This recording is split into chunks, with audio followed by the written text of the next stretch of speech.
completely intertwined because they're very similar stories. We're just two different people who came together, and not by chance.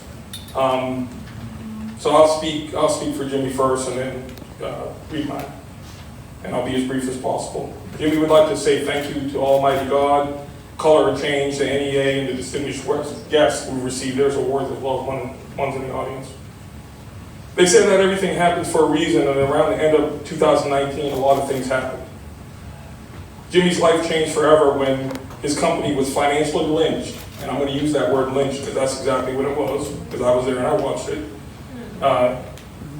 it happen, on a federal government project by a company called Archer Western Construction, because we speak the truth today, so we say names, because that's who it was. A subsidiary of the Walsh Group out of Chicago, Illinois. You guys see their signs all over the place up and down the interstate. He said to himself, God, why are we going through this? Little did he know at the time that this company had done this to other black businesses around the country.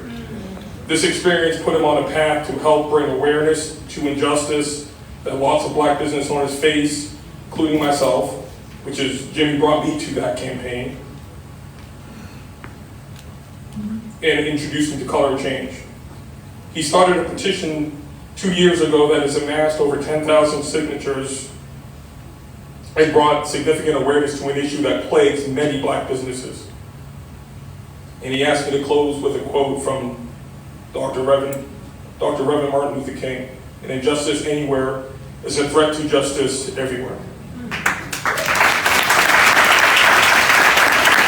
So Jimmy and I's stories are intertwined because I've been one of the men with him when he would call and say, I remember he called and said, and Jimmy, when you meet him, anybody who knows him, he's very plain spoken, and he's got a very even kind of monotone keel, and he's got a real, because he's from the eastern part of North Carolina, is his accent. So when he's speaking, he's saying something, you're like, why aren't you more excited about this? And he says to me, hey, I need you to send me $200. I'm like, okay, can I ask why? Because I don't have insurance and my windshield got shot out.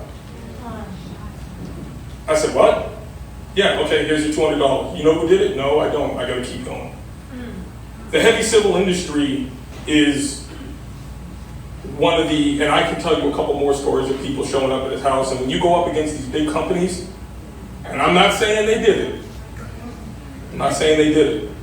I'm not saying that at all. But I'm not saying they did it. When you go up, when you're dealing with tens, if not hundreds of millions of dollars, people have a concept of how much money you can create in heavy civil. Why? Because you're dealing with God's resources, which are finite. You're dealing with steel, dirt, soil, sand, concrete, and iron. Iron being the yellow equipment. You see, that's why we call it yellow iron. And that's where you can create true wealth. Very quickly. You make a lot of money, but you take a lot of risk. And when you, like I said, that heavy civil industry is a lot like wildcatting. Yeah, anybody who's heard of wildcatting, or maybe like being like forward deployed in a combat zone. A lot of things happen where nobody really knows about it. So for me, as I met Jimmy and went through this, and I'll get to my story now, I'm known as an activist of a different voice. My story is best told by the congressional testimony I gave Congressman Donald Payne out of New Jersey at the end of 2021. So I'm not going to go through my story because you all can look it up, look at the congressional testimony, and I really recommend you do that. But what I want to just mention today, and I have this opportunity to mention why I'm here. Like, not why I'm here. How did I even survive? Because I got told I was going to get taken out a few times. But they said because your voice is so loud and you're so out there, they just can't do that. And it happens in our industry. I'm not going to sit here and lie and tell you it doesn't. It happens in our industry. So in the summer of 2020, spring of 2020, I thought I had lost everything. And my congressional testimony talks about that fight. And in summer of 2020, everybody kind of was woken up for different reasons. Well, I was woken up on June 29th by a man who showed up on a YouTube page. And I'm like, And this brother's talking to me. I know him from somewhere. And he kept talking about the scriptures, talking about how you fight racism, how you organize, how you show up in places, how you use your constitutional rights to affect change, which is what we're all doing here today. Most countries you can't have conversations like this. No, many countries you can't. In America you can't. And he showed me not only why they were doing it to me and Jimmy and others, and this was after Ahmaud Arbery, George Floyd, and Breonna Taylor, Tracer Pelham, but who we were, which is why they're doing it to you. There's a reason why. It's not just because your skin is darker, this is who you are. And that man goes by the name of Dr. John Fitzgerald Johnson, known as Grandmaster Jay. He showed me how to lose my fear.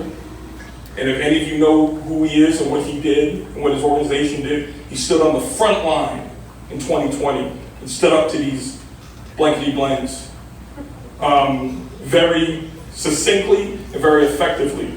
And as they say, there's two things they'll say as I close. Yah doesn't call the qualified, he qualifies the call. And no good deed also goes unpunished. So for doing this and doing it for me, which showed me how to fight, because we won one of our fights. It cost a lot, but we won one of our fights, and that congressional testimony you can see. He's sitting in a federal prison, courtesy of our United States federal government, as a political prisoner for what he did in 2020. And you all know what that is. You can all go look it up. So I'm dedicating my award to Dr. John Fitzgerald Johnson and his organization, the NFAC, because without them, I wouldn't even be standing here right now. Thank you.